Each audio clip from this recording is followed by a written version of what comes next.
The evening sun was slowly setting over the city, turning the tall glass buildings into mirrors of gold. Down on the busy street, cars passed by and people hurried home after a long day. But inside one of the city's most luxurious restaurants, the mood was very different. Soft jazz music played in the background, candles flickered on every table, and the smell of roasted herbs and fresh bread filled the air.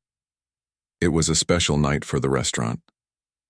A very important guest was coming, a billionaire named Richard Holloway. He was one of the richest men in the city, known for his huge business empire, expensive suits, and most of all, his perfectionism. Every place he visited had to be spotless. Every meal, every moment had to meet his high standards. The staff had been preparing for days. The manager made sure the silverware sparkled, the flowers were fresh, and the lighting was perfect. Even the grand piano in the corner of the room had been polished until it shone like a mirror. It wasn't just any piano. It was a gift from Richard himself. A rare handcrafted instrument that cost more than most people's homes. It was his pride, and everyone knew how much he cared about it. Among the waitstaff, one young woman worked quietly, checking each table carefully. Her name was Emily Carter. She was in her early 20s, hard-working and known for her gentle smile. She didn't come from wealth, far from it. Emily worked long hours to support herself and her mother, who had fallen sick the previous year. She dreamed of becoming something more someday, but for now, this job was what kept her bills paid and her mother cared for. As she moved between tables, adjusting napkins and wiping glasses, she couldn't help glancing at the piano. Something about it always drew her attention. It wasn't just because it was beautiful. It was because it reminded her of a part of her life she had left behind. Years ago, before her mother got sick, Emily used to play piano. She had even studied music for a while, dreaming of performing on stage one day. But when her family's financial troubles started, she had to give up school and take whatever job she could find. Tonight, though, that piano brought those memories rushing back, the sound of melodies she used to play, the feeling of the keys under her fingers, the peace that music once gave her. She sighed softly and turned away. This wasn't her world anymore. Her job tonight was to serve, not to play. Just as she was finishing setting the tables, the manager's voice broke the quiet. "All right, everyone. He's on his way. Let's make sure everything is perfect." The energy in the room changed immediately. The waiters straightened their ties, the hostess adjusted her dress, and the chef peeked out from the kitchen one last time. Emily stood by her assigned section, holding her serving tray tightly. A few minutes later, the restaurant doors opened and Richard Holloway entered. He was tall, sharply dressed in a dark suit with silver hair and a confident stride. Two of his business partners followed behind him, both carrying folders and phones. The hostess greeted them with a polite smile and led them to the large table in the center of the room, the one right next to the piano. "Good evening, Mr. Holloway," the manager said with a nervous grin. "It's an honor to have you here again." Richard nodded briefly. "Let's just make sure everything runs smoothly tonight," he replied, his tone calm but cold. Emily watched from a distance as the men took their seats. They began discussing something about a new company Richard was investing in, their voices low and serious. She waited for a signal from the manager, then stepped forward with her tray and a steady smile. "Good evening, gentlemen," she said softly. "Would you like to start with some wine?" Richard barely looked at her. "Red, the usual," he said. Emily nodded and quickly moved to the bar to collect the wine. Her hands trembled slightly, not out of fear but from the pressure. She knew how important this dinner was. A mistake tonight could cost her the job she desperately needed. When she returned, she poured the wine carefully, making sure not to spill a single drop.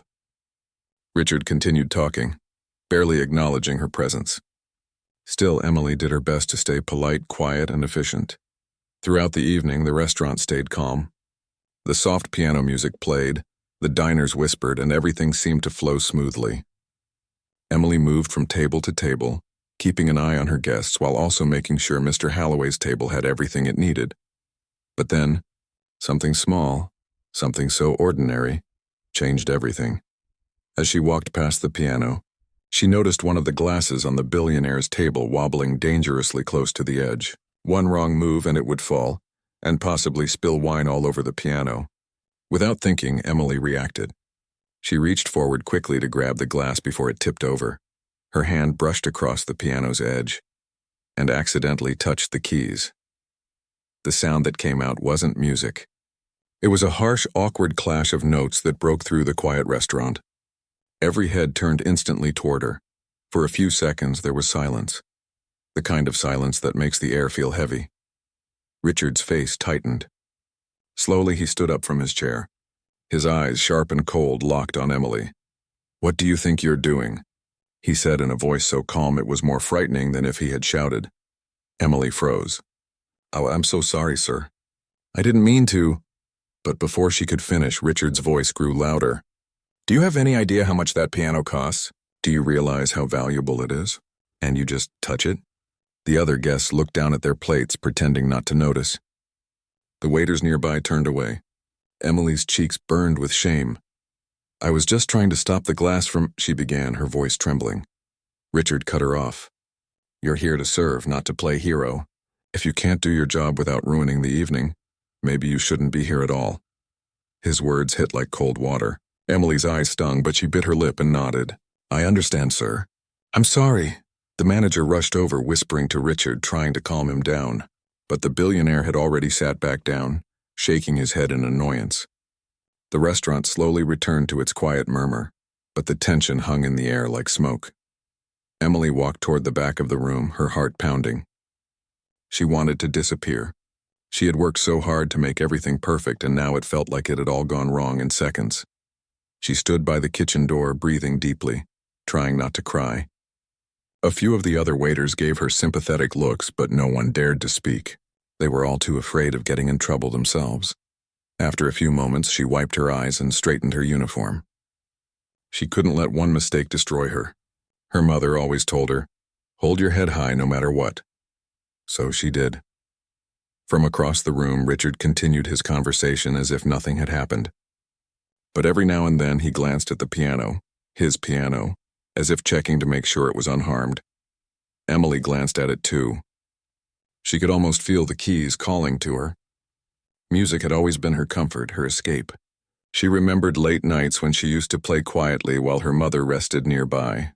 The piano had been the only thing that made her forget her worries, even just for a little while. But now, standing in that fancy restaurant, wearing a uniform and holding an empty tray, she felt worlds away from that dream. Still, something inside her refused to fade. Maybe it was pride, maybe it was pain, or maybe it was the deep love she still had for music. But she couldn't stop thinking about the sound of those keys, the melody hidden behind them. She looked at the piano one last time before turning away. She didn't know it yet, but that small, humiliating moment, the one that made her want to quit, was the beginning of something that would soon change her life completely. Emily stood in the corner of the restaurant, still feeling the sting of embarrassment. The echo of Richard's angry voice replayed in her mind again and again. She had tried to do something good, but somehow it had turned into a disaster.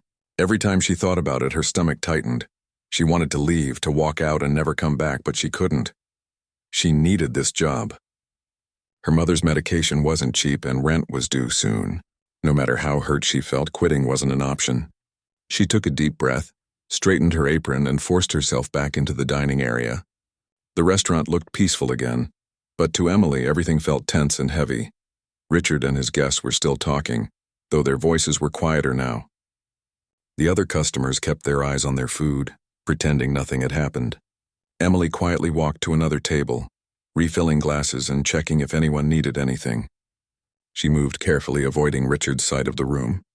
Every time she passed by, she could feel his presence, sharp and cold like ice. The piano sat there, shining under the soft lights. She glanced at it for a moment, then quickly looked away. She didn't want to think about it anymore. But deep down, something kept pulling her attention back. It was strange, no matter how much she tried to ignore it. Her mind drifted to the instrument that had once been her best friend. As the night went on, the restaurant slowly filled with quiet conversations and the sound of clinking glasses. A pianist usually came to play around this hour, but tonight, the performer had called in sick. The manager had decided to play soft background music through the speakers instead. But somehow it wasn't the same. The piano sat silent and the room felt incomplete without it. Emily moved behind the bar to grab a tray of desserts.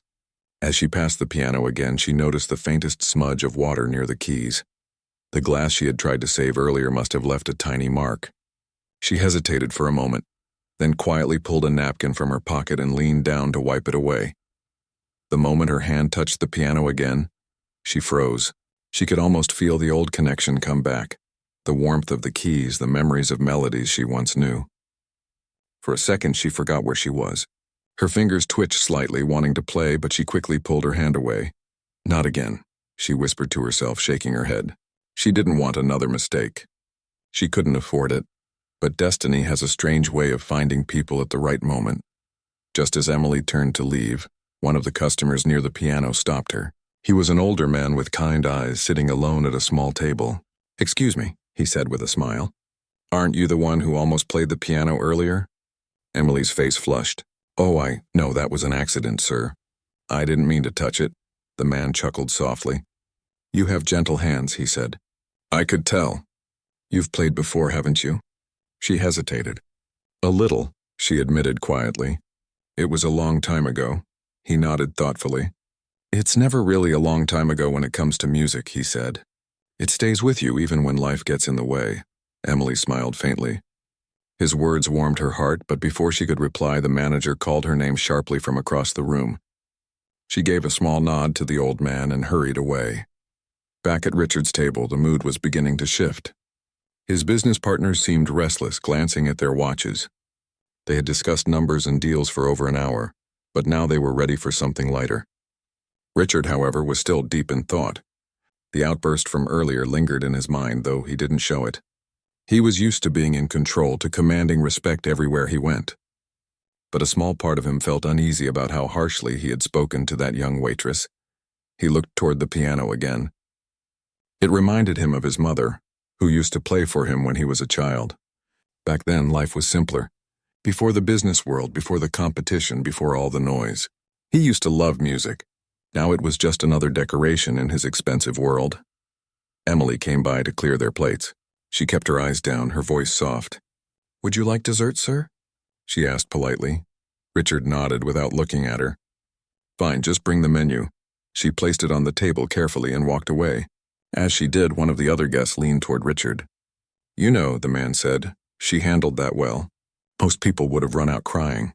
Richard didn't answer. He only took a slow sip of wine, pretending he didn't care. But inside, something about that observation stuck with him. The hours went by, and slowly the restaurant began to empty. The laughter faded, the lights dimmed, and the music from the speakers turned softer.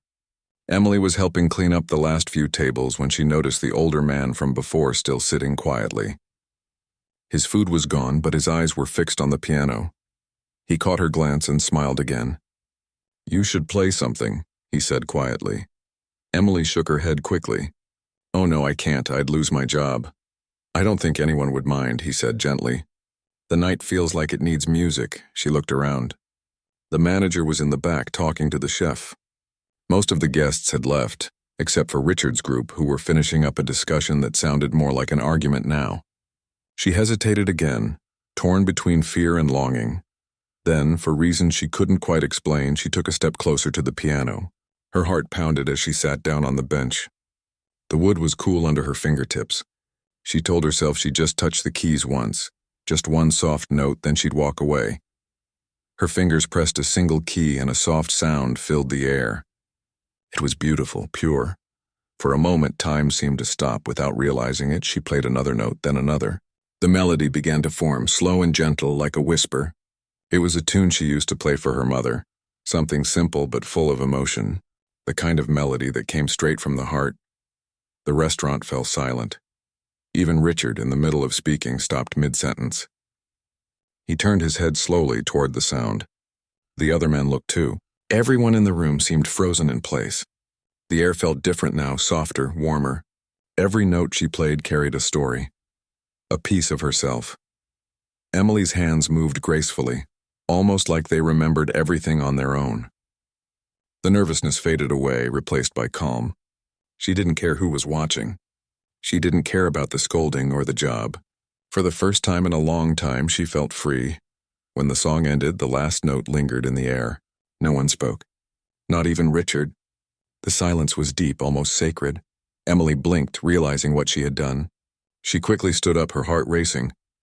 I'm so sorry, she stammered. I shouldn't have, but before she could finish, something unexpected happened. Someone began to clap. It was the older man who had encouraged her. Then another person joined in. And another.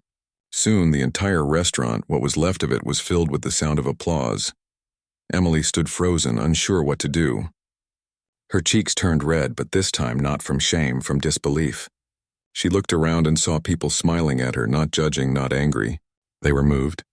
Truly moved. Richard didn't clap. He just sat there, staring at her. His eyes were unreadable, but his expression had changed. The hardness in his face had softened. For the first time that night, he didn't look like the untouchable billionaire everyone feared. He just looked human. Emily bowed her head slightly, whispering a quiet thank you, then hurried away toward the kitchen. Her heart was pounding, but there was also a strange new feeling inside her, something she hadn't felt in years. Hope. Richard watched her leave, the echoes of her music still in his mind. He couldn't explain why, but he felt something shift inside him. The sound of that piano had reminded him of who he used to be, before the money, before the pride, before everything else took over. And though he didn't say a word, everyone could sense it. Something had changed. The restaurant had never been that quiet before. Even after Emily had left the piano, the sound of her music still floated through the air. It was as if every note had left something behind, something warm and real. People didn't rush to leave anymore. They sat still, lost in the feeling her music had created. Richard remained in his chair, staring at the empty piano bench. He didn't say anything for a long time. The people around him began whispering softly, unsure what to do next. Finally, one of his guests cleared his throat and tried to lighten the mood. "Well," the man said awkwardly, "that was unexpected." Richard didn't respond. He simply leaned back and looked down at his glass, deep in thought. His mind wasn't on the meeting anymore or the deals he'd planned to close. It was on that song, the way it had made him feel. It was strange. Music hadn't touched him in years. He had spent so long chasing money, building companies, buying things that he forgot what emotion felt like. His business partner, seeing the distant look on his face, finally said, "You all right, Richard?" Richard looked up, forcing a small smile. "Yes, of course," he said quietly. "Let's wrap this up." The men nodded, packed their folders, and soon left. The restaurant staff began cleaning up for the night. Only a few people remained, and Richard still sat there lost in thought. He watched as Emily helped another waitress collect glasses, her face still a little flushed from the attention earlier. She avoided looking at him. After a while, Richard stood up and walked toward the door. As he passed the piano, he stopped for a brief second. His reflection looked back at him in the glossy surface. He reached out and gently touched one of the keys. A soft sound came out, quiet and lonely.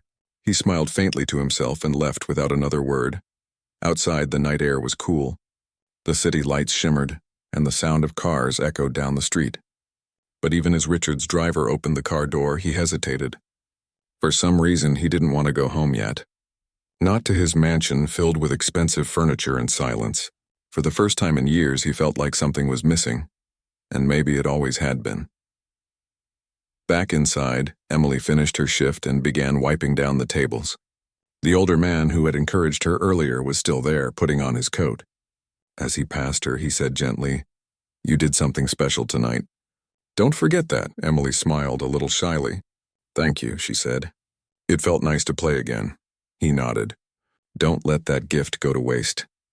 Then he left, leaving her with his words echoing in her mind. When she finally stepped out of the restaurant, the street was quiet. She wrapped her coat around herself and started walking toward the bus stop. Her mind replayed everything that had happened, the anger, the shame, the applause, the music. It felt like a dream, and she wasn't sure if it was a good one or not. But deep inside, a small part of her felt proud. She didn't know that Richard, sitting in his car down the street, was watching her through the window. He had asked his driver to wait for a moment before leaving. Something about her stuck in his mind. There was a grace in the way she carried herself, even after everything that happened. He wondered how someone so young could stay calm after being humiliated like that. He leaned back in his seat and said quietly, "Drive." But his mind didn't leave the restaurant. Or her. The next morning, Emily woke up early. Her mother was already awake, sitting by the window with a cup of tea. The little apartment was small but clean. Emily smiled when she saw her. "Morning, Mom," she said softly. Her mother smiled back. "How was work last night?" Emily hesitated. "It was interesting," she said with a small laugh. "Something happened." Her mother raised an eyebrow. "Good or bad?" Emily thought for a moment. "Both, I guess." She told her mother everything: the billionaire, the mistake, the yelling, and then the piano. Her mother listened quietly, nodding now and then, her eyes thoughtful. When Emily finished, her mother said gently, "Maybe it wasn't a mistake at all. Maybe it was life reminding you of who you are." Emily smiled faintly. "I don't know. It just felt nice to play again. I almost forgot how much I missed it." Her mother reached out and held her hand. "You never really lose what you love. It waits for you." Later that day, Richard sat in his office on the top floor of his company's building. He had meetings lined up, reports to sign, and calls to make. But he couldn't concentrate. The sound of the piano kept returning to him like an echo. He looked out the large glass window at the city below and thought about how strange it was. One small moment, one song, had shaken something inside him. Finally, he closed his laptop and stood up. "Cancel my next meeting," he told his assistant. The woman looked surprised. "Sir, it's with the investors." "I know," he said simply. "Move it to tomorrow." An hour later, his car stopped in front of the restaurant again. It was quiet now, closed for the afternoon. He stepped out and knocked on the door. The manager, looking startled, hurried to open it. "Mr. Holloway, I didn't expect you." Richard raised a hand. "It's fine. I just wanted to speak to someone." "The young waitress from last night, Emily, is she here?" The manager blinked. "Emily? No, sir, she's off today. Is there a problem?" "No," Richard said quickly. "Quite the opposite." He paused, thinking. "Could you give her this?" He handed the manager a small envelope. "Make sure she gets it personally." The manager nodded eagerly. "Of course, sir." When Emily came to work the next day, the manager handed her the envelope. "This came for you," he said with a curious smile. "From Mr. Holloway." Emily's eyes widened. "From him?" She opened the envelope carefully. Inside was a short note written in neat handwriting.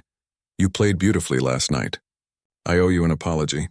If you have time tomorrow evening, please meet me at the restaurant. I'd like to talk."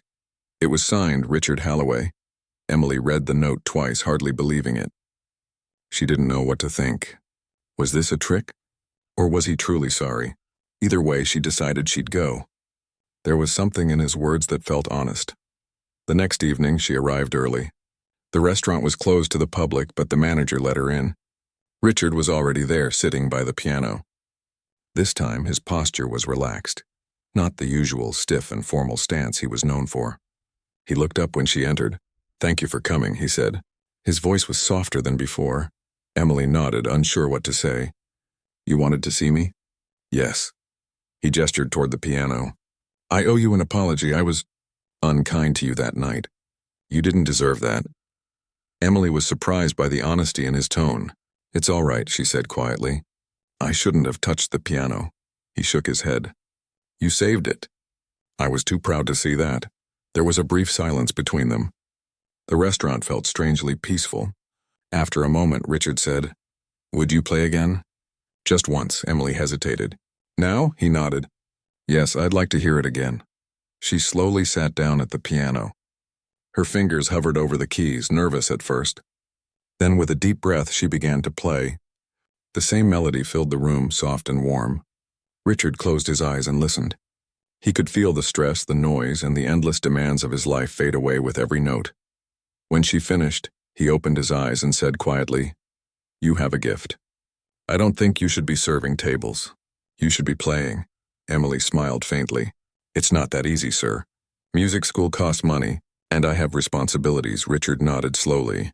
"What if I helped you?" "Consider it a scholarship. You have talent." The world should hear it. Emily was speechless. "You'd do that for me?" He smiled. "Let's just say it would make me feel like I'm doing something right for once." For a long moment, neither spoke. There was understanding between them. Different worlds, but a shared truth. Then Emily looked down, tears glimmering in her eyes. "Thank you," she said softly. "I won't waste the chance." Richard nodded, a genuine smile on his face. I know you won't. As she left the restaurant that night, Emily looked back once. Richard was still sitting there staring at the piano. But this time he didn't look like a man lost in his own power. He looked like someone who had finally remembered what it meant to feel alive. Outside, the city lights sparkled, and for the first time in a long time, both of them felt that something good was beginning. Emily woke up the next morning with her heart still racing from the night before. The note, the meeting, the music, all of it felt unreal. She kept thinking about what Richard had said. A scholarship for her? It didn't make sense. Billionaires didn't just walk into people's lives and offer help. Still, when she remembered the way he looked at her, not proud or distant but sincere, something inside her believed he meant it. Her mother noticed the light in her eyes during breakfast. You look different today, she said gently. Something good happened, didn't it? Emily smiled softly. I think so. The man from the restaurant, he wants to help me go to music school. Her mother looked surprised. Really? That's wonderful. I don't know if it's real yet, Emily admitted. He said he'd arrange everything, but it still feels like a dream. Her mother reached across the table and held her hand. Sometimes life gives you gifts when you least expect them. You just have to be brave enough to accept them. At the same time, miles away, Richard was already making phone calls. He had spent the morning speaking with directors at the city's music conservatory. He was willing to fund her full tuition, living expenses, and even provide a small allowance. It had been a long time since he'd felt excited about something that wasn't business. For once, he wasn't signing a deal for profit. He was doing it because it felt right. Later that day, he received a call from the head of the conservatory confirming the arrangement. Everything was ready. All that was left was for Emily to accept the offer. He leaned back in his chair and smiled to himself. It had been years since he'd felt that kind of satisfaction, the kind that didn't come from money but from purpose. That evening, Emily arrived at the restaurant for her shift. She didn't expect to see him again so soon, but as she walked through the door, there he was, sitting quietly at a corner table.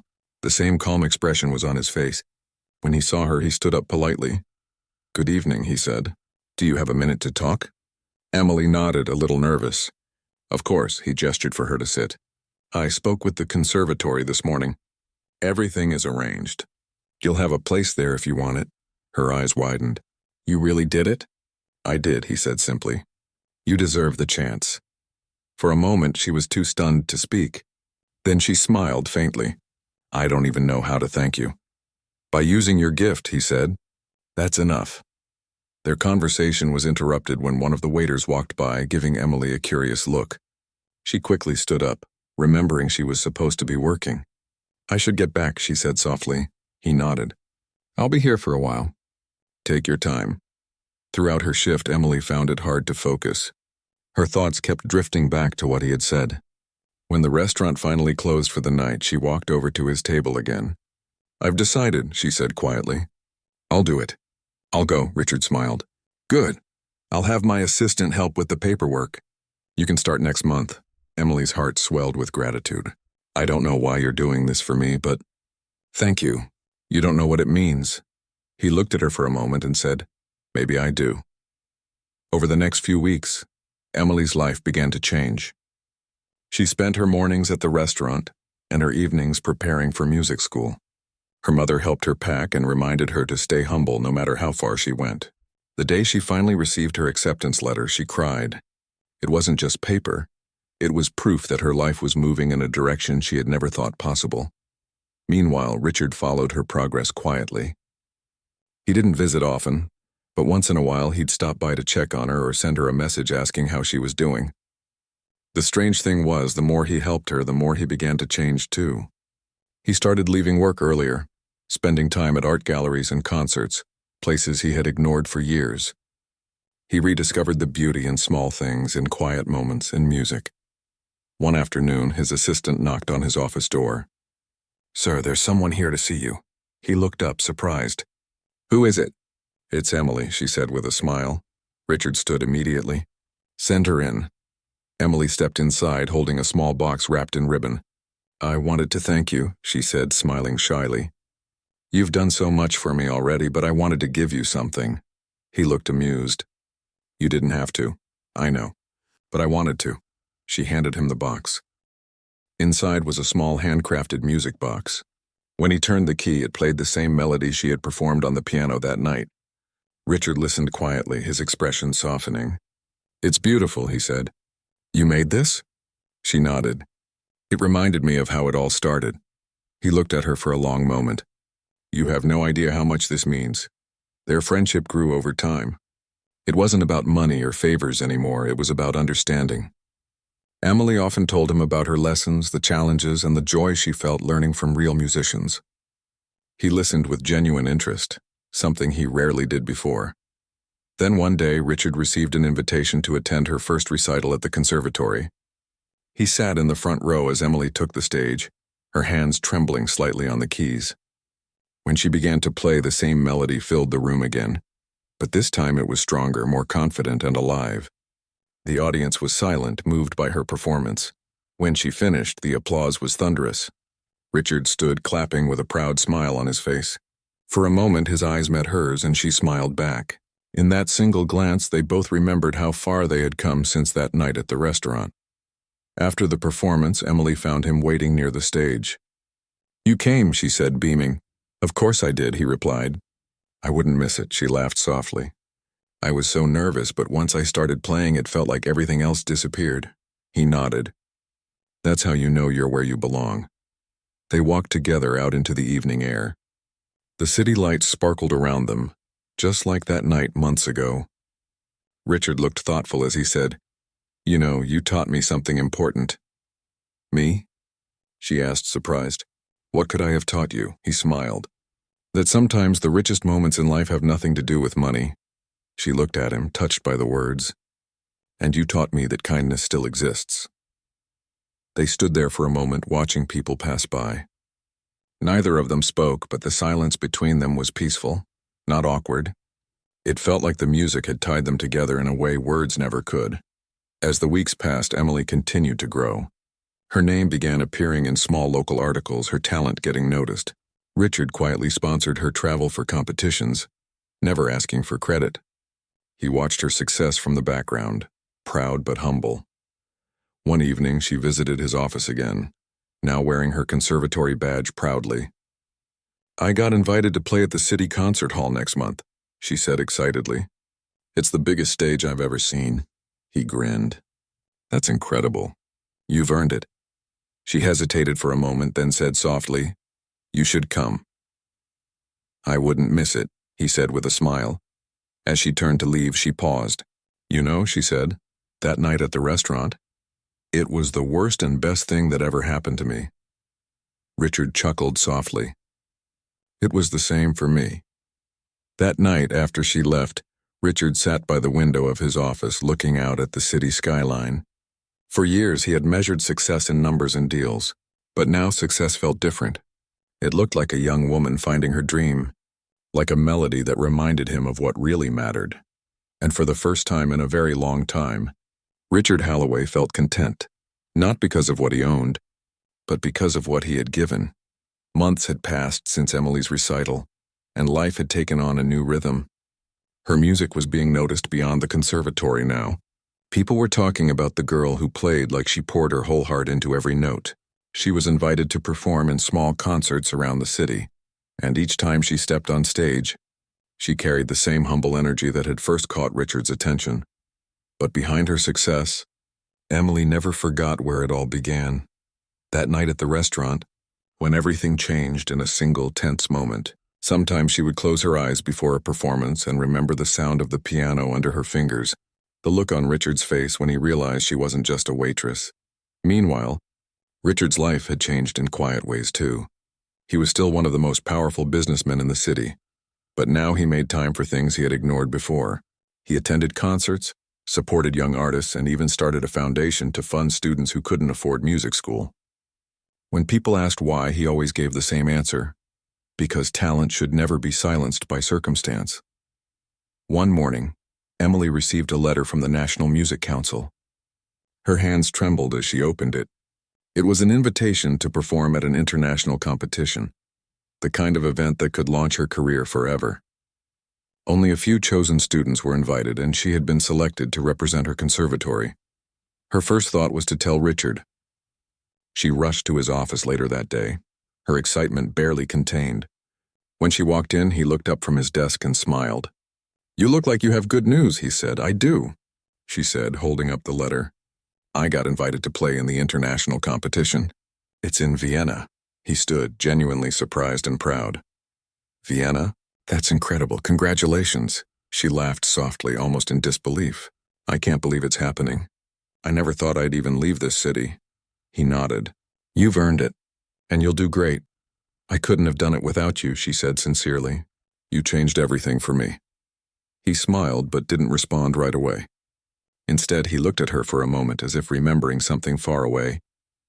"You changed things for me, too," he said quietly. Over the next few weeks, Emily threw herself into preparation. She practiced until her fingers ached, perfecting every detail. Her mother watched her with pride and sometimes tears in her eyes. The small apartment that once echoed with worry was now filled with music and hope. The day of her flight came quickly. At the airport, Richard was there, waiting quietly near the gate. He didn't make a grand gesture or say much. He simply handed her a small envelope. "Open this when you get there," he said. She hugged him, something she had never done before. "Thank you for believing in me," she whispered. He smiled softly. "Just play from your heart, Emily. That's all that matters." When she landed in Vienna, she opened the envelope. Inside was a note that read, "No matter how big the room or how bright the lights, remember where your story began. Play like you're still in that quiet restaurant, with no one watching but your heart." She folded the letter carefully and kept it in her bag. The competition hall was enormous. Musicians from around the world gathered, each more talented than the next. Emily felt small among them, but she also felt something stronger: determination. She wasn't just there to prove herself. She was there to honor everyone who had believed in her. When it was her turn to perform, she stepped on stage and took a deep breath. The hall fell silent. She placed her fingers on the keys and began to play the same melody she had played years ago at the restaurant, the same tune that had started everything. The music flowed through the hall, soft at first, then powerful and full of life. Every note carried a piece of her journey, the struggles, the hope, the kindness she had been shown. By the time she finished, the audience was silent. Then one by one they stood and began to applaud. Tears filled her eyes as she stood and bowed. In that moment, she didn't need to win. She had already achieved something greater. She had found her voice. Back home, Richard watched the live broadcast from his office. When the camera showed her standing on stage, smiling through tears, he felt an emotion he couldn't describe. Pride, joy, peace, and all mixed together. For years, he had believed success came from control, power, and wealth. But now he understood that the greatest success came from giving someone else a chance to shine. A week later, Emily returned home with a silver medal, second place. But to her, it felt like gold. The conservatory welcomed her back with applause and flowers. When she saw Richard again, she placed the medal in his hand and said, "This is yours too." He shook his head. "No, that belongs to you," she smiled. "Then let's just say we both earned it." As the months went on, Emily's story began to spread. News outlets wrote about the waitress who became a world-class pianist, thanks to an unexpected act of kindness. People were moved by it, not just because of her talent, but because it reminded them that compassion could change a life. One afternoon, the restaurant where it had all started called Emily. The manager invited her to perform there again, not as a waitress this time, but as a guest artist. She laughed at the thought and agreed. When she arrived that evening, the place looked the same. The soft lights, the scent of coffee, the old piano in the corner. Richard was already there, sitting quietly like before. When she saw him, she smiled. "You kept it," she said, pointing to the piano. He nodded. "I couldn't let it go. It's where everything began." As she sat down to play, the crowd quieted. She touched the keys gently, and the same melody filled the air once more. But this time there was no tension, no anger, only warmth. Richard watched, and for a moment his eyes glistened. When the song ended, the room erupted in applause. But Emily didn't bow or speak. She simply looked at Richard, and they shared a silent smile that said everything words couldn't. After the performance, they sat together as the restaurant emptied. "Do you ever think about that night?" she asked softly.